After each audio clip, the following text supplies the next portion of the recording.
Today's episode is brought to you by AOS Kitchens, the South's leading outdoor kitchen design and installation specialists.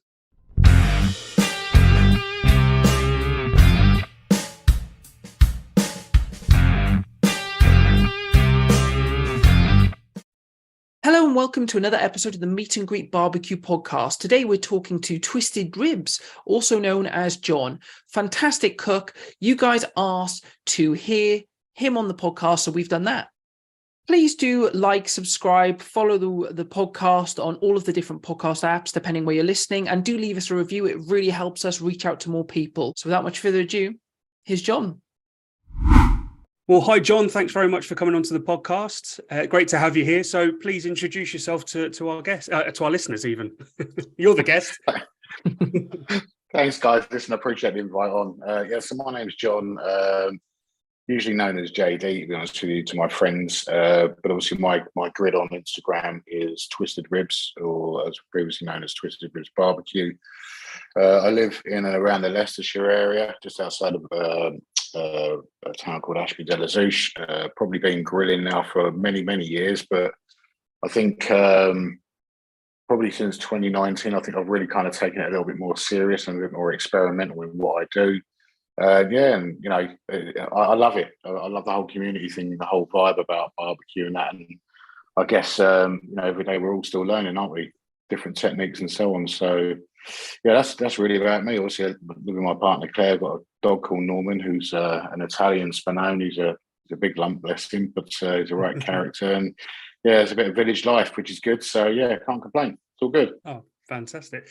So what we did this season is we reached out to all of our listeners and, you know, people that follow us on social media and said, who should we interview? And your name came up. So obviously you've got a fan base within the follower, you know, within the barbecue community. And here we are talking. Here we are talking to you, which is great. So yeah, great. You know, fantastic to have you on. So I'm interested to, I suppose, you mentioned you've been grilling for many years. Please kind of tell us how you got into grilling and barbecue and cooking in general, and just, you know, give us a story backdrop. Yeah, I think it goes back. Oh crikey! If I look at how I kind of got into food, so as a kid, I grew up in London. Come from a background where my father was Irish, my mother was Indian. Living in West London was quite a big multicultural kind of residency, I say. And interestingly, the food types I was kind of growing up was obviously traditional Irish food, obviously traditional English as well, but then Indian, and pretty heavy into Indian food, obviously, which is great. But I think learning a lot off my mum, like most of us do, which is great. Kind of over the years, kind of embraced that. And I think if we talk about kind of barbecue, I'd say probably about 20 years, being really kind of like bits and bobs, you know, like chicken wings, sausages, all the normal stuff as we used to do. But then that's that kind of, I guess that kind of vibe especially over the last kind of 5 years has really kind of blown up, especially over COVID. That's when I was kind of thinking about taking it a bit more serious, to be honest with you. I still try and keep my, I guess my cooks as simple as possible. The reason being is because I grew up with the mum. We tried to keep cooking very simple with lots of simple ingredients, just to, I guess, knock out some cracking food. And that's the kind of vibe I go along. You know, you'll probably see my grid, some of my ingredients I use is very kind of limited, probably 4 or 5 ingredients. And really what I'm doing is technically just cooking for myself as being a meat in our household. Obviously my partner Claire, she's vegetarian. So I try and get the best of both, to be honest with you. But yeah, it's kind of interesting. It's interesting. Oh, if you're cooking for yourself, your portions are right up my alley. When I'm looking back through the feed, you've got like 4 racks of ribs on the go here, which look fantastic. And there's such an collection of what you're cooking. Do you think long and hard about what you're going to be posting about and what you're cooking, or does it naturally flow? I wouldn't say it naturally flows. It really depends what mood I'm in, to be honest with you. I mean, if you see, like, there's a number of posts on there where, like you say, there is 4 or 5 racks of ribs on there. Those are big cooks I've done from when I've been either entertaining friends or doing a cook for, you know, someone's requested, can I do some ribs or so on for an event? And I'm like, yeah, fine. Just get them in the smoker and get them on. But yeah, I've got a freezer which is full of some leftovers, as they say. Yes. vac packs, so which is always handy, and always handy to knock out a few tacos with. So yeah, I mean, it'd be impressive if you could do four racks in one sitting. Do you know what? I'm on a mission to lose a bit of weight, because doing this barbecue thing, I've definitely put a couple of stone on, but no, someone stuck for me. Well, yeah, if someone put four racks of St. Louis in front of me, I would take it down for sure. Not a problem. I'll probably do it standing on my head. you and Dan would get on very well. Yeah, my record's 50 chicken wings. I've done a few food challenges, but yeah, 50. I polished off 50 chicken wings. There's a pub local to me. I don't think I've talked about this on the pod before. And they had this Exclusive. thing where, it was like 5 chicken wings for a £5. For 7, you could have 10. Yeah. For 10, you could have 20, or for 12, you could have 50. And I sat there and went, why would anyone not go for the 50? So I just ordered the 50, and my friend quietly got his phone out, was taking photos, I was smashing through them. And at the end... So you smashed them? I smashed them. The guy came over to collect it, and he kind of giggled, and I went, has no one ever done that before? He's like, no. And I went, do I get anything then? Is it like a food challenge? She went, no, and just walked off. Crikey. I've always loved food and big portions, so just flicking through what you've got on there, it's making me so happy. Yeah. What's your favorite thing to cook? It's really weird. I mean, I know obviously my tag is kind of twisted ribs, and I think it always kind of has been. But I think I'm really kind of getting into, I mean, obviously I do quite a lot of tacos, and I think that's really kind of heavily come on over the last kind of 12 months, especially with my involvement with Spanglish Asadero, the Mexican-based rub company, but also using up leftovers, and then just trying to be a bit creative in, I guess, what I'm going to cook for my dinner, you know. But yeah, I think probably ribs would be the one, to be honest with you. I do like a good rack. Yeah, and then following that is obviously steak tacos. That's my quick go-to be honest with you. And then when I've got time available but when I haven't got time and I need to get a cook on, I'll do something really simple like that. One of the things we've been learning over the course of season 5 is the difference about when people start barbecuing, and I'm interested in a second to get your take. We've spoken to people recently that started with an offset smoker. You know, they've gone full in offset straight away, the learning, to gas, to, you know, a cheap and cheerful barbecue. I'm interested to know where you started. What avenue did you go down when you first decided, right, I'm going to barbecue? Yeah, so my first one was one of those dodgy disposable beach type paraffin paper, chemical loaded barbecue grids we used to put on the beach. I used to live in Cornwall for quite a number of years. So when you're obviously down on the beach, you literally catch fresh mackerel and then obviously gut, fillet, cook. But yeah, for me, I think I had a Weber Master Touch many years ago. Used that quite a lot, but then I think my next offset was I saw a deal on the web from a shop based in Devon in Barnstable, barbecue stores for a char griller Wrangler, and that had an offset box as well that came with it. It was quite a good unit actually, but it was very rare that I'd use the actual side box because I didn't really kind of understand, you know, the reason why it's there. You know, not researching it many years ago, but now obviously being heavily into it now and realizing what that was for. You know, and that was probably a bit of a dumb thing on my side, is not researching what you're buying. You know, and I literally just loaded it with charcoal and cooking on the top. You know, that was it. That's really kind of from my start was definitely the old paraffin jobby, as they say, disposable. Then obviously to a Weber Master Touch, and then a char griller. But obviously I've got quite a few barbecues at the moment, which is good, but it takes up a lot of space in the garden, as they say. You know, like an addiction. Oh yeah, 100%. Again, that's also quite amusing that, you know, most people we speak to, it's just like, yeah, it's a bit of an addiction. Oh, I've got no room left. I've got no room left in my I've got no room left in my garden. So please talk us through what you've got. I'm always interested to hear. Oh, okay. So so crikey, 2 Weber Master Touch 57s. For me, they are just absolute classics. Using quite a lot when I get a chance to, especially when you come into that kind of spring, summer time.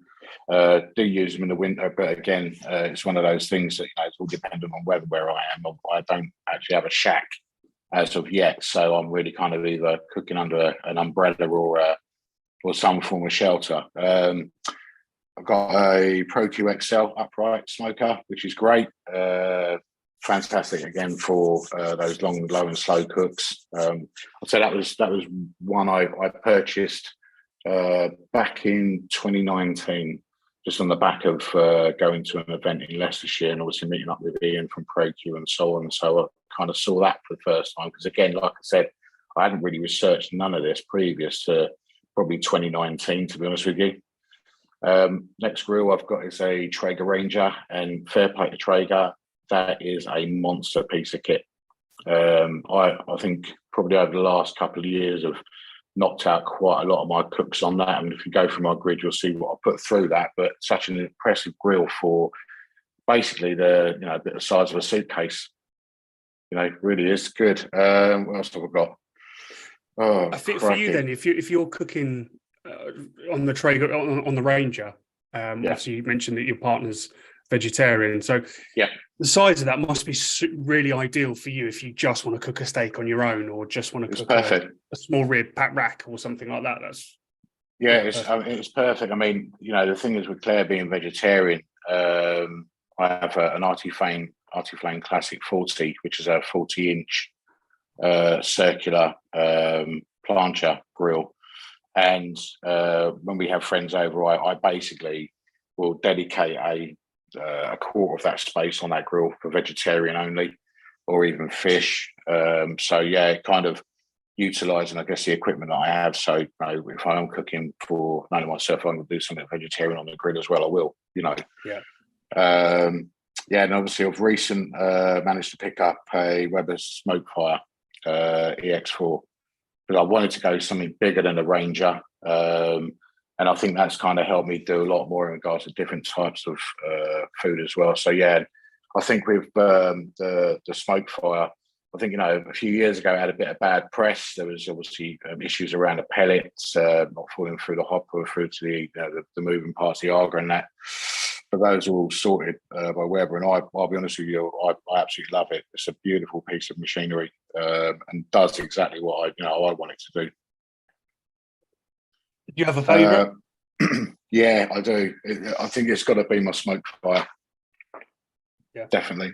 And I think just for the convenience of plug and play pellet grill, turn it on, set your temperature, and then off you go, and then just monitor it through the app. Have it connected to Wi-Fi, so I can, like most pellet grills out there, they're linked up to Wi-Fi. I can literally put my protein on, set the temps, get smoke going, close it, leave it, and I can go off and go shopping. And I can still see the activity on the app. Technology is incredible. If I want to change that down to, temp or lower the temperature or raise it, or even shut it down, I can do that remotely, which is superb.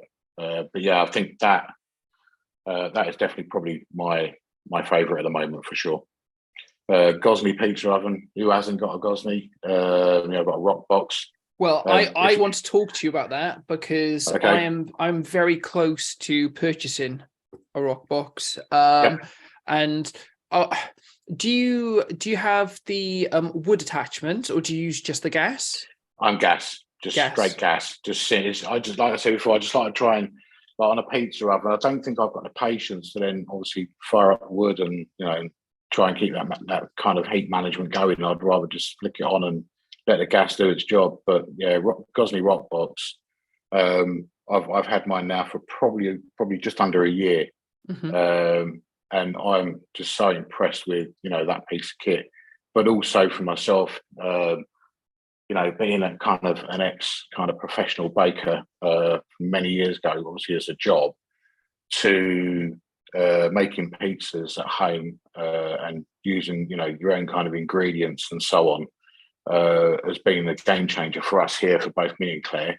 because while I'm doing what I want to put on my toppings in regards to pizza, Claire's there, obviously, shaping up dough and panning out and then getting their own toppings on for vegetarian options. And that is really, really good for us in our household, because instead of it's just going to be a meal for one, it's actually we're working together on a meal for both of us. Yeah. So yeah, I definitely recommend the rock box. I've been super impressed with it. You've got the expander out the front as well, which helps kind of the launch and everything. Has that Yeah. vastly improved it for you, or? Yeah, it has. I mean, I've used it twice now. It only recently come out from Gosney, and I saw that and thought I need to get one of those, purely on the back of if you're spinning the pizza, sorry, you're spinning it obviously, and then just leave it to rest, and I guess you've got 50% in and 50% out. That's actually quite handy, just to keep spinning, and then just bring it out onto the mantle, and then obviously then bring it out onto the onto your serving plate. But I think it's a great idea. It gives you a little bit more space as well to, instead of putting your peel in fully, you can actually bring the pizza out and then just rest it on the mantle, and then obviously spin and then back in, and then just have it out. So as long as you try not to burn, because sometimes I've found with the Gosney, I kind of get up to temperature and then I leave that flame going, and I really should turn it down in between each cook, so I'm not overheating the oven itself, because then that tends to cook the pizza too quick. And then while you're waiting for the cheese to melt or your toppings to cook as well, you're then charring the dough, which obviously then becomes pretty dark. And I've had a few of those accidents, which I'll talk about later. but yeah, from the mantle, that's a great addition. And I don't think there's anything else you can add to it, to be honest with you. No. Yeah, it's a good bit of kit. What I'm trying to do is, I understand how much easier it must be using the gas on there and the fact it's quick and everything. But in my garden, I'm the opposite of Owen. Owen's got like 5-6 barbecues, and he's looking at how he can kind of expand on them. I'm trying to go kind of minimal. Like I've got a monolith Kamado, which I'm really enjoying, but I've loved the idea of a pizza oven, and I love how they look. And thankfully, my wife does as well. Because the other thing is getting the purchases past the wife. I'd say you've won a couple of competitions. Always works. I've won a couple of competitions and don't check the bank. That's I shouldn't have said that, really, should I? Sorry, it's all right. My wife doesn't listen. Why would she? She hears my voice all the time. But so from that point of view, I'm trying to stay away from gas, because I'm streamlining what I've got, because I'm using the charcoal and woods. But I've not spoken to anyone yet who has the wood attachment or uses it. I don't know whether Russell Davis has got the wood attachment, because I know he's got a Gosney. I'm not too sure, but it's worth actually putting it out there, to be honest with you, on a story or whatever, on your grid. Yeah, I think I will. Like I said, I've got the gas purely because I like convenience, especially with pizza. I just want to turn it on, get it to temperature, not worry about the kind of, I guess, temp management on it, and then replanning on the wood and so on. I'd rather just get it on, get the job done and get it off, and then just put it all away. But again, that's, like I said, for me, that's just convenience, Yeah, I am a child, though. That's the problem. But no, fair play, I mean, the thing is as well, I think with a wood-fired pizza oven, a friend of mine owns quite a successful business over in the other side of Leicestershire, and that, you go past his business thinking it's, just a normal cafe, but what it actually is, weekends, because he's from Sicily, that becomes an Italian eatery, and he's got a purpose-built wood-fired pizza oven within his kitchen, and the pizzas it knocks out, it's fantastic, but the flavour as well is a completely different eat. That's in my opinion, is a completely different eat on wood for sure. Yeah, absolutely. Actually, you made a comment earlier that you were an ex-professional baker. Yeah. So yeah. Do you bake much still, and do you use the barbecue to bake? No, and it's something I need to do. It's quite interesting, because when I left school, I always wanted to kind of be a chef, and I found it quite difficult to kind of get into hotels in London as an apprentice, and even into college as well. So my only other route was to kind of look at other options, and I got offered a job as a trainee baker with one of the multiples, which actually I was with for about 18 years and kind of learnt my craft there. Also learning about new product development as well within bakery, because it's quite technical. There's still a few lines that I was involved in development of that are actually still sold by one of these malts, which I'm hugely proud of still seeing it on the shelf. But I think for me, it's kind of I'd like to get back into it. I'd like to do it at home. Claire's a fantastic baker. Obviously cakes that she makes are incredible. And I think with with the grills that I've got, I definitely should start considering sourdoughs and so on, because I've got a number of Dutch ovens. I just don't use them enough, and it's about thinking kind of outside the box now and utilising what I've got, to kind of get back into it. So, that's definitely on the cards. It's just obviously finding the time to do it. Please do, because I was desperate to call you a master baker. I've been called worse, honestly, Sam. I've been called worse. God, I'd written that down. I was like, come on, John. Give me an in. Yeah, I knew something was going to happen. It often happens. That's why I didn't go down that route. That's why I called it a professional baker. Brilliant. I can't get my words out tonight. I'll edit that bit out, please, Dad. No. Talking about the smoke fire and the fact that it's connected to the internet, having that technology is super helpful. It obviously adds to the convenience, and I've got a pellet grill, and completely agree with that. Are you quite into the kind of techie side of barbecue that is now coming out? A lot of new generation barbecues have technology included. Is that quite an exciting thing? Yeah.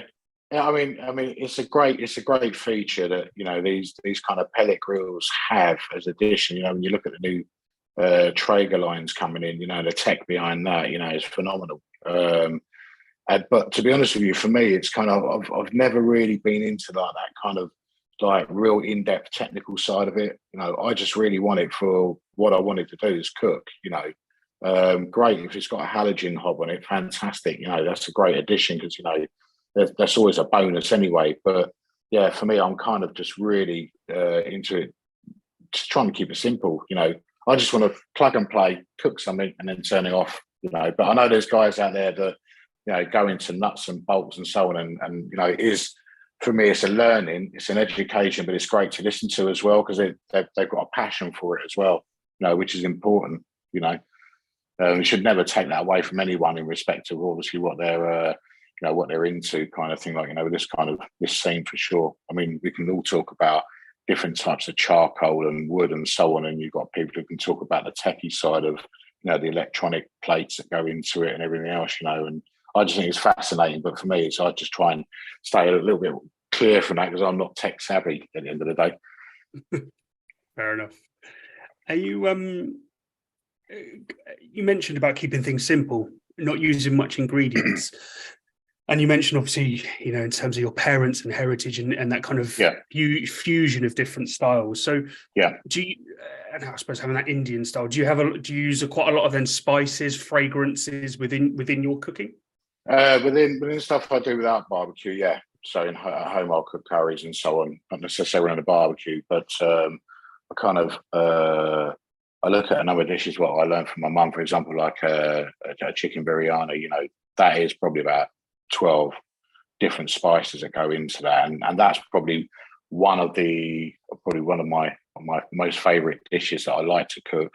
But I tend to do that at home in the oven rather than putting it into a barbecue. It's just easy for me to manage at the end of the day. But again, I think growing up in that environment also learned to cut corners as well without having an impact on flavour. And there's a lot of pastes out there that replicate that kind of dry ingredients going in with oil to make it convenient. But yes, I'm all about simplicity, on the ingredients. I think you can turn out some good food with a handful of ingredients, and sometimes, I'm being quite brutally honest, I mean, I've seen some posts on Instagram where, someone's got 20 different ingredients going into, a cook. And I just think, why would you want to do that? Okay, like I said before, everyone's to their own, and I absolutely respect that.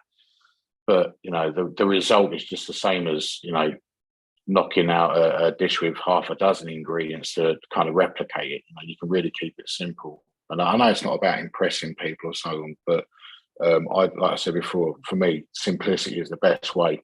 Simple is good. And if you can churn out a decent dish, but also at a fraction of the cost of what it would be to load it up with a load of ingredients, then why would you?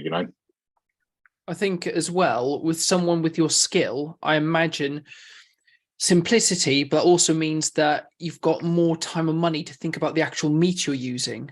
And the quality of the meat makes a big difference as well. I mean, it sounds obvious, but the more and more Owen and I go down this journey and you speak to people, meat is almost, or the quality of the product is almost 50% of the cook. So where do you source and get your meat from? So I use a couple of places. I've used John Davison's quite a lot. Up in Scotland.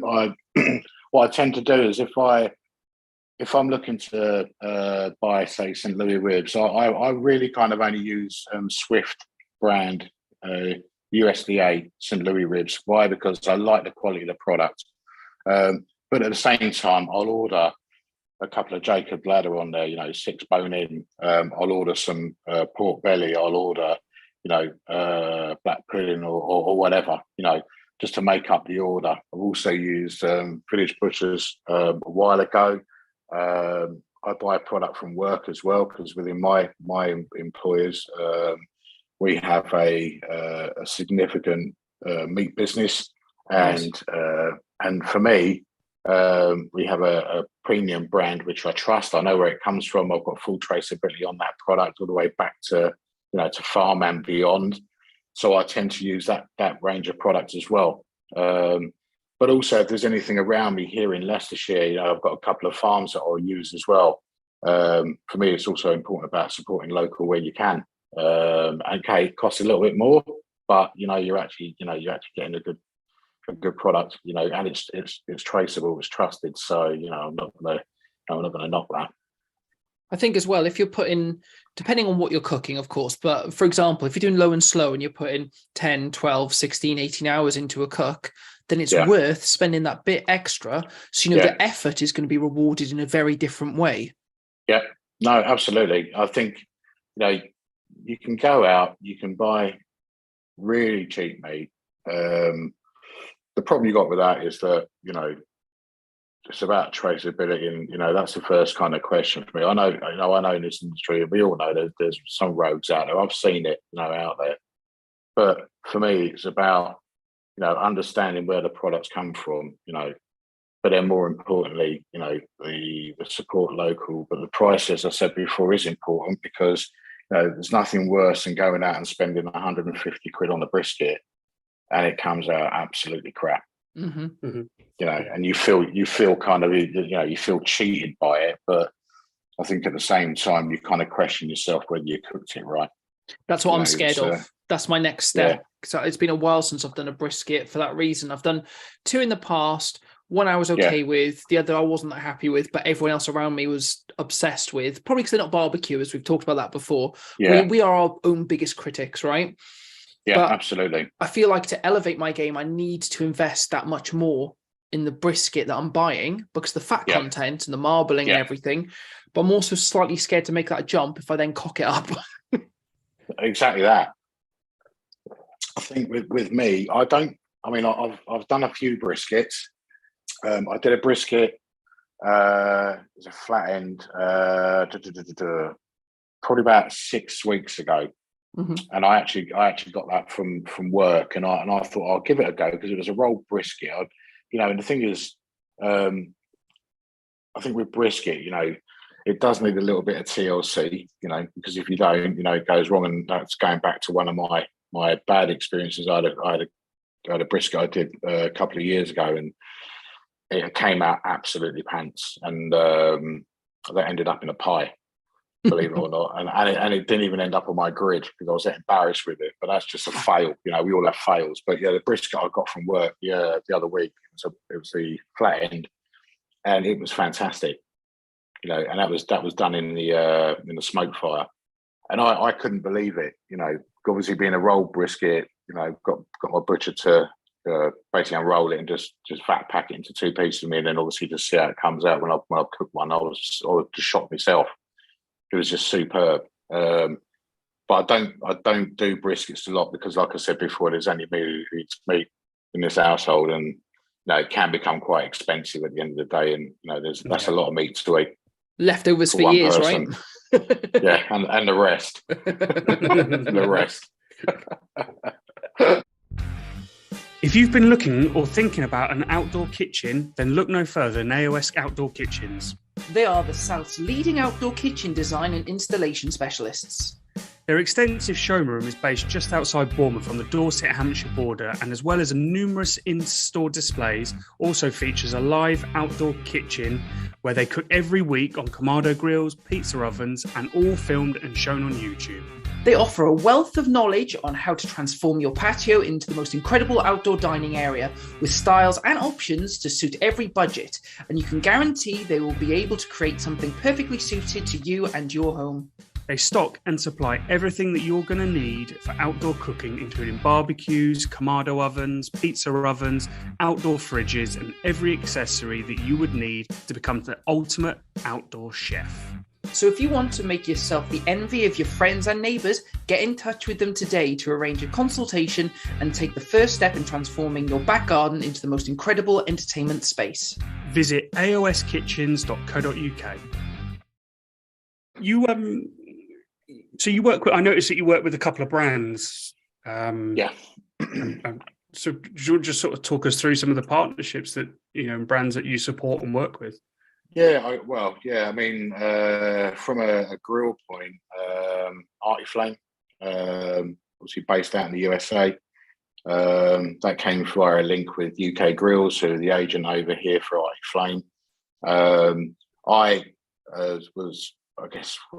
think I've been lucky enough to been offered to kind of go on to that kind of European team. I mean, I don't think I was first choice at the end of the day. I think it was whether it was kind of pushed on them to get me on it or what, I don't know. But I was hugely chuffed to be invited to come onto it, and that all came about me obtaining an Artiflame plancha plate for a 57 Weber. And I'm obviously knocking some food out on that, and that kind of got noticed with the guys at UK Grills, who have been hugely supportive. And then that kind of conversation went a little bit further over to Arizona, and then linked up with the guys who own Artiflame. And then, next thing I'm on a kind of Zoom call with them to kind of get to know me and kind of see what the opportunity is to join their team, which is great. So that, I must admit, I probably use the plancha for the 57 a lot more than what I use the classic 40, because that's a monster of a barbecue. But obviously now we're coming into the better weather, there's a lot I'll be looking to put on that grill, whether it's through the rotisserie, through cast iron, live fire cooking, try and get a bit more out there, more content out there on that. Hands up, I've slacked on that for a number of months, only because the weather's been pants, and it's been time as well. But time's going for everyone. There's no time for anyone at the moment. Yeah, it's well, by the time this gets played, we're into midsummer, aren't we? At the end of the day, and it's moving quickly. So yeah, a bit more to do with Artiflame on there, and then Spanglish Astudero. Relatively new to the UK market. Been around since 2017 out in Los Angeles. The history around the brand is phenomenal. Obviously via Mexico, and I think that came through the link up with Artiflame. There's a relationship there between Spanglish and Artiflame as friends, and then myself and Elk is the Smoking Elk and Hillary Barbecue Lads. Was asked if we could have a look at some of these Mexican-based rubs.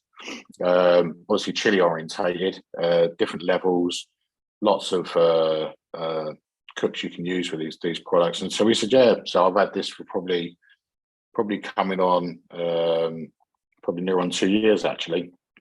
When I got the first samples through, and then we was out in Arizona last April. Me, Elkie, Hillary Barbecue Lads, and then Nick and Mike from UK Grills. We were invited to a social cook-up at Artiflame HQ in Camelback Mountain. which was it was a fantastic 4-day event. There was about 70 people there. So there's obviously got Team Europe and then you've got Team USA, and yeah, it was good. But yeah, kind of met the team from Spanglish. I think at the same point, obviously with the Spanglish product, we had, I think it was about 9 arty flame grills going on different levels within the property. But then kind of, I think, how can I put it without being big-headed? I think when you're going up against Americans, because they're bloody good at what they do. Mm-hmm. I think for the kind of British, I think we're definitely coming up the ranks. And I think me, Elkie, Hillary, and Nick and Mike went out there. We wanted to just go and have a bit of fun, but show what we could do. So I kind of incorporated Spanglish into a lot of the cooks that I was doing, just to kind of give a bit of variety on it, rather than the normal, that you see out there. So yeah, I presented a few dishes to a number of people out there, and yeah, it kind of took off. But yeah, and then for me, Spanglish were looking at, obviously quite a few people in, I guess, the US as part of their academy team. So yeah, got asked if I'd want to jump on board with that, which I was hugely honoured. Love the product. I do use other rubs, don't get me wrong. But yeah, and I thought, well, I tend to use quite a bit of spice every now and then. I like chili. I love anything hot. The best thing about these rubs is that you've got different heat levels, so you can apply them to different cooks. So the application is really simple, just like any other rub. But yeah, and that kind of led on to being involved with Spanglish, which I'm hugely proud of. So yeah, a couple of brands I work with. I think to be honest with you, there's a lot out there on the market. I've tried lots of products out there, which is great. But then to be asked to kind of represent, or be part of a team, just focusing on, obviously utilising that brand along with others. Yeah, absolutely fantastic. Really chuffed with that. Great. You've already referenced it a couple of times, so I think it's about time that we hear some of those stories. Barbecue fails. Yeah. I'm eager to hear what's happened, John. Yeah, brisket, bad one. I think it was about 120 quid, something like that, on a tiny bit of brisket, which I completely overdone. And it was on for about what was it, about 18 hours, I think it was. But the temp was too hot. So absolutely annihilated it. It's all about learning curve, isn't it? So what did you absolutely take? What did you take from that? Was it that you misjudged the stall? Was it that you were getting temperature bleed through a thermometer? What happened, do you think? It just my ignorance of just thinking, just rub it up, as they say, binder, rub it, put it in the ProQ, and then just have the temperature up on the coals, have all the vents open, and just let it go, and just left it, thinking I was doing the right thing. And yeah, I found that the base of the product was kind of really kind of hard, gone solid, it dried through. So as I said, the only way I could recover some of that was obviously I was basically putting a pair of gloves on and kind of then breaking it down by hand and trying to keep the soft tissue, as they say, which is edible, and the other bits obviously into the bin. So that ended up into a number of pies and so on. But yeah, that was one of them. It's a lot of money to swallow as well, or not to swallow, actually, for that matter. Well, but it was a learning curve. It was a learning curve. Yeah. Ribs. I've though I love doing ribs, and I think I do a pretty good job on them. I've overcooked ribs before to a point where there's been elements where I've not kind of wrapped them. I usually wrap, to be honest with you. I usually go 2 hours and then obviously spritz, but then obviously wrap as well for a couple of hours and see how they come out. But yeah, I've burnt ribs before, pork as well, where you've had, for example, on Traeger Ranger, I've had that going at 450. I had pork chops in there, obviously try and get a nice colour on them, but went way beyond nice colour, so it's charred. And I think that was one of the first few cooks on my Traeger Ranger. But yeah, again, that didn't make my grid, but my dogs loved it. As long as you're pleasing someone in the household. Absolutely. But also as well, I think with with the Gosney, I had a go the other week of making a calzone, and that was a car crash, absolute car crash. Because even though I kind of panned the dough out and then overfilled it, but then I found that dough rises in heat, as they say, cooks through, and it got to a point where the top of the dough was actually more or less touching the top of the Gosney oven, and at that point there, you've got something that's absolutely charred completely through on the top, and everything else underneath it is just it's not cooked. So learning there. Did you pre-cook any ingredients? I don't know what ingredients you use, but yeah, I just did a simple mozzarella tomato and obviously some fresh basil leaves, and then I'll throw some rocket in there as well. It was really a tester, but again, because I like that kind of stuff, and I would have ended up putting some salami in there and so on. Dry cured meats is fine. I would have enjoyed eating that, but it just didn't get to that point. That was straight in the bin. It was a shame because I was really looking forward to it. Cracker, what else is there? Those sausages. We've all burnt sausages, haven't we? Mm. So. Or the other classic, accidentally losing them down the grates or something. Yeah.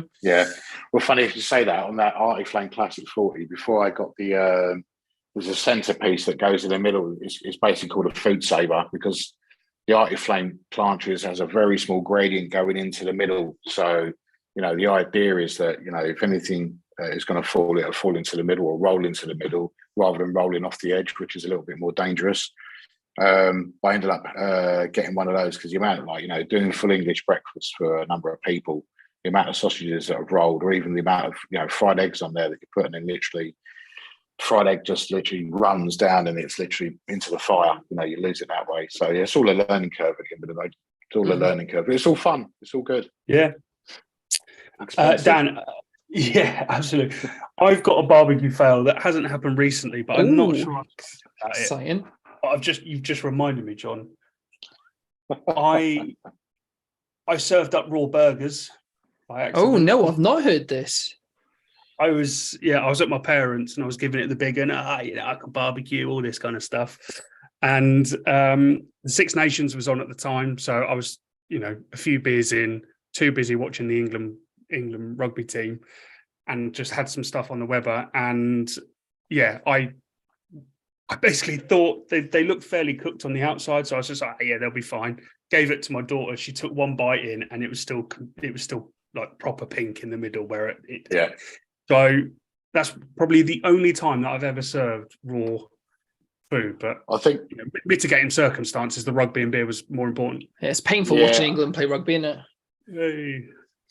It is actually being an Irish supporter. Hey, being Welsh this year has been appalling for me. So let's not get into it. I don't know why I brought it up. But just going back to the failures, I remember probably about 5 years ago. It was when I was, just before I moved to Leicester, I was living in Cornwall. I cooked a load of chicken thighs up, and this is me cooking, but without a thermometer. And that was scary, because you think, the outside looks lovely and brown and crisp and all that, but actually because I used to literally just take a knife and fork and then just cut the thigh open, just have a look at the bone inside and see if it's clear. Served it, and some of it wasn't running clear, so I had to quickly get those off the table and back into the master touch. I kept quiet about it. So for those who did get a little bit of food poisoning, I'm sorry. I really it was just a shit weekend. Yeah. That's all it was. Right? I'm trying so hard not to swear, actually, but yeah. I also lost a couple of eggs. Talking about planchas, I bought a plancha for my Weber 57, and I was cooking. I think I was doing smash burgers, but I also wanted eggs, an egg smash burger, essentially. And I put 2 fried eggs on, and the ground that I was obviously having my barbecue on wasn't quite level. And literally, they just slid straight off down there's 2 tiny little holes in the plancha right in the middle, and they both just zoop straight down, and I lost both.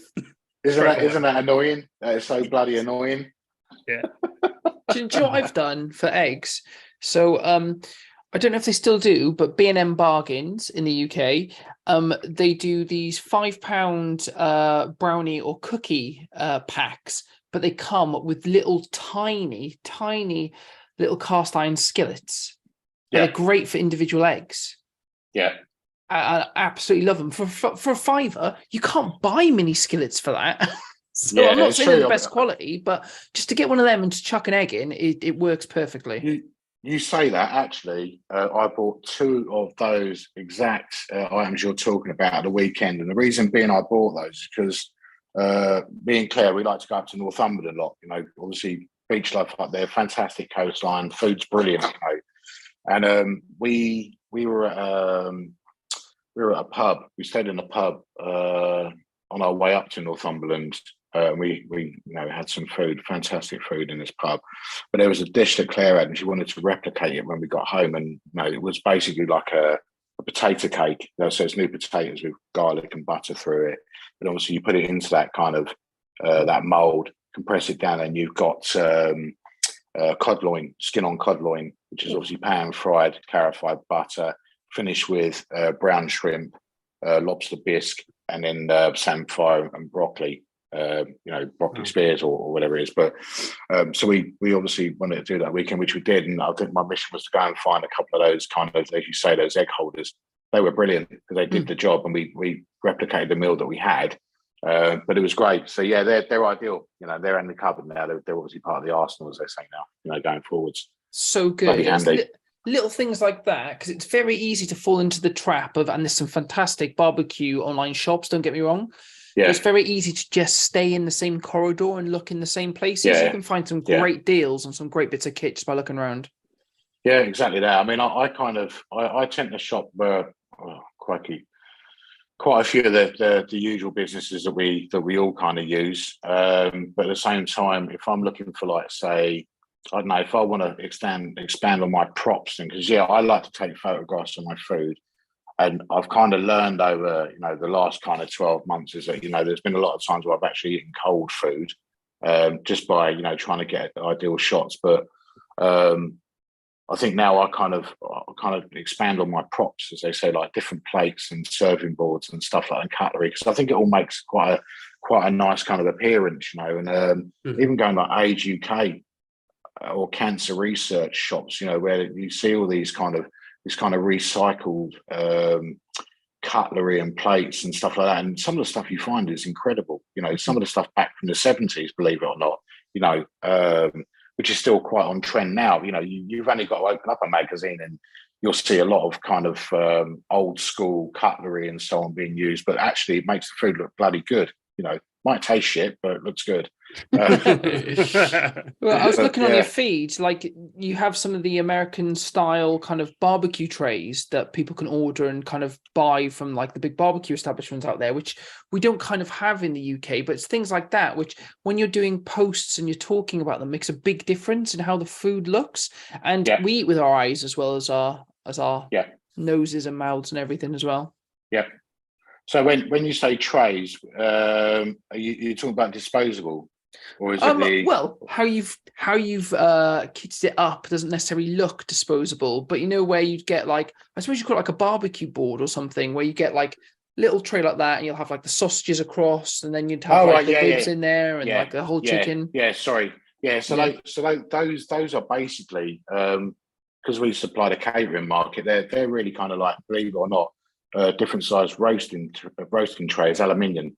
Right. So I know if we go to the malts or whatever, and we will buy generally a dark grey or a black roasting tin. In my world, because it's professional catering equipment, they tend to be kind of light aluminium colour. So I mean, they're accessible. But I will use those. I've got a number of different sizes on those, and depending on what I'm cooking, I will use those with a bit of baking parchment. To be honest with you, just to present it up. To be honest with you, that really is what it is. It's a great tip, though. Baking parchment. Most people, like the average person, if they're having a barbecue and they're serving to people, it makes a huge difference how it looks. Yeah, absolutely. I use it when I use those trays. I tend to use it a lot, to be honest with you, and it's easy for washing up as well. Believe it or not, because it is. Use it, you dispose of it. But I kind of find that as well, that it helps in regards to how the product looks when you present it. Because my opinion is, there's nothing worse than just having a silver tray with just food lumps on it. Doesn't appeal. You want a bit of theatre to it. You want it to look a bit premium. So yeah, normal baking parchment paper, cut to size, scrumpled up, opened up so it's all like creased up and so on. But put your food on that, and yeah, really simple stuff. Really simple. So if you want to put like wet product on it, like a slaw or potato salad, you've got that protection from the paper rather than it running all over the tray and across everything else. Yeah. Should we move on to barbecue bingo? We've been talking about some ingredients and things, so should we? Yeah, cool. Barbecue bingo is brought to you by Lumberjack Food Company. Your ticket to Flavortown. Okay, so loads of different ingredients, which I'm hoping you can now see. Yep. Awesome. Okay, I see that. Perfect. So there's one on there called My Signature Dish, which would be your signature dish. So would it be ribs? Yeah, I think it would be actually. Yeah, St. Louis ribs, I'm assuming. Yeah, St. Louis. Yeah, I mean, I like baby backs in St. Louis purely because they're a bigger eat. There's a lot more meat on them. Sounds good. Okay, so if it lands on that, you'll cook us some St. Louis ribs. Just have a little think about an ingredient you can leave for the next guest as well. So let's give it a spin.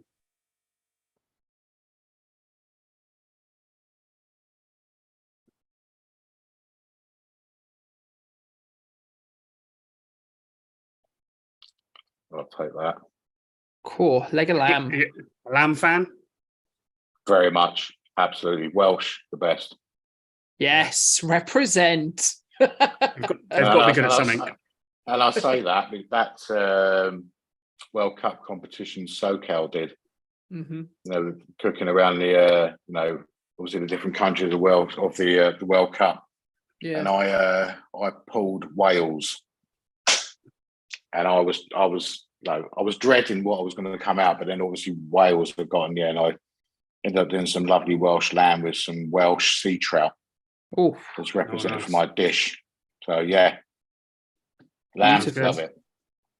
Awesome. And what are you going to leave for the next guest? Are you going to be nice, or are you going to stitch them up? Yeah, no, I'm going to be nice. I think. Oh crikey. I think a vindaloo paste. Ooh, vindaloo paste. I love that because we get a lot of different kind of ingredients, but people's go-tos tend to be like meat or something that's the main thing. But I think Owen and I get most excited when it's actually an ingredient to see how people will use it. Yeah, exactly that. And I think, for me, vindaloo is my go-to, and not just on meat, but fish. There's so much you can do with it. Even using it as a base. Or I'm not going to give too much away, but even using it as a base for pizza as well. Tomato basin with vindaloo paste with seafood on. There's a lot of content that I've been knocking up over the last couple of months, which is all go on over the summer period, but. Yeah, just even using that. That's why I put it down, because I think it's so underrated at the end of the day. Everyone thinks, I'm going to make a curry, but actually just think about outside the box a little bit, just push yourself, be experimental. Curry paste on a leg of lamb is fantastic as well. Just slow roast that off. Yep. So I guess I've got to do a leg of lamb, have I? Yes, please. And when you do, tag us in on social so we can reshare it. Is there anything else that we haven't spoken about, John, that you'd like to talk about, barbecue or not, for that matter? No, I think thanks for the invite on, but I think there's a lot of people out there that at the moment are struggling, and what I like about this whole kind of like barbecue scene within the UK, that everyone is kind of open to talk, to each other. And I've spoken to people over the last kind of 6 to 8 months, personal elements and stuff like that they don't know me very well, but you kind of build that kind of relationship, rapport, have a conversation, and I just say to everyone, we're all here for a bit of fun, all here to support each other, and and just look out for those around you at the end of the day. But also, don't be afraid to ask yourself. Believe in each other, as they say.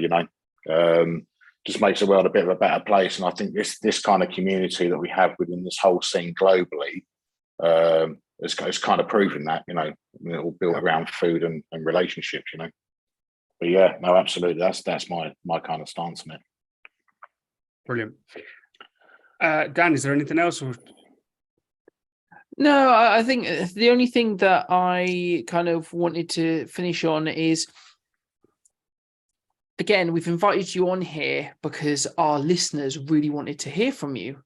And with that regard and everything you've been putting out, are there any plans for 2023 that you have, whether you're either going to shows, whether you've got anything that's coming up from some of the brands you're working with, or what are your plans? Yeah, so I think with Spanglish, there's definitely some bits and pieces coming up with Spanglish that we're trying to get together, but also trying to do some live cooks as well, just using, I guess, product showing versatility of it and different things like that. I'm heading over to Preston in May for the Flame & Food, which I'm looking forward to. A couple of things going on there, which I'm super stoked about, to be honest with you. But I'll let the guys put that on their grid. I definitely want to try and get to Sizzlefest this year. Oh, we cannot recommend it enough. Get there. And the reason, for the last couple of years, I've been on holiday, so I've actually made the effort to actually scratch it out of my holiday calendar. So Owen and I treat it as almost as our Christmas do. That's our our podcast works Christmas do. We're there, but we're not working. We're just there to enjoy and mingle. It's fantastic. Yeah, so it's the way to do it. And I think coming up a little bit of overseas into Europe on a couple of projects, but I can't talk about that in depth because I'm under a non-disclosure agreement. So I've given something away there anyway. But yeah, so there is a little bit coming on what I'm doing. As I said, I'm just doing this for fun, and this has been born by me just cooking my dinner technically, and I'm kind of just grabbing kind of little opportunities, to kind of help others as well, which is important at the end of the day. But also it kind of helps my grid as well, So but that's about it. Awesome. Well, we're excited to see what happens for you in 2023. And again, for people that haven't seen your socials, where can they go to find you? Yeah, so they can hit me up on Instagram, which is twisted_ribs. The same with Facebook. I tend to take obviously what I put on Instagram to feed directly into my Twisted Ribs grid on Facebook. I have got a YouTube channel.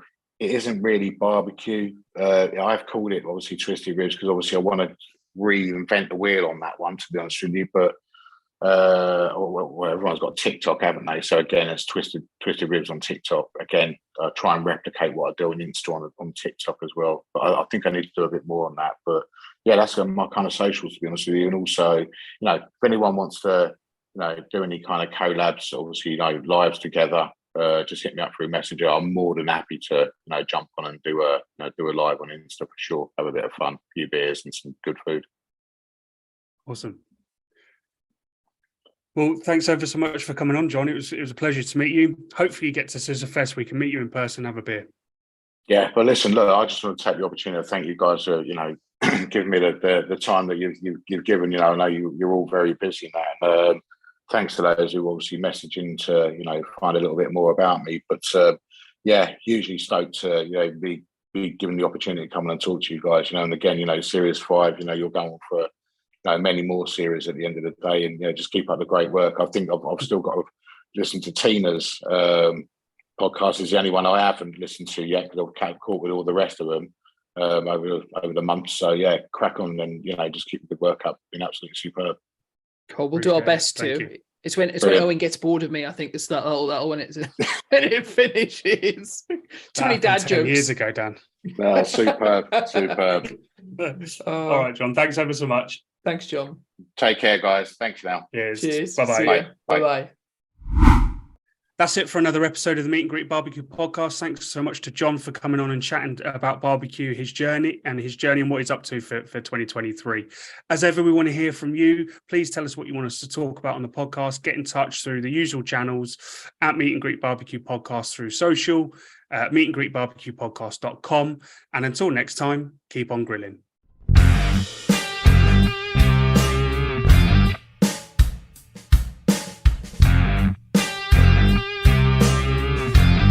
Today's episode of the Meet and Greet Barbecue Podcast is brought to you by AOS Outdoor Kitchens. They are the South's leading outdoor kitchen design and installation specialists.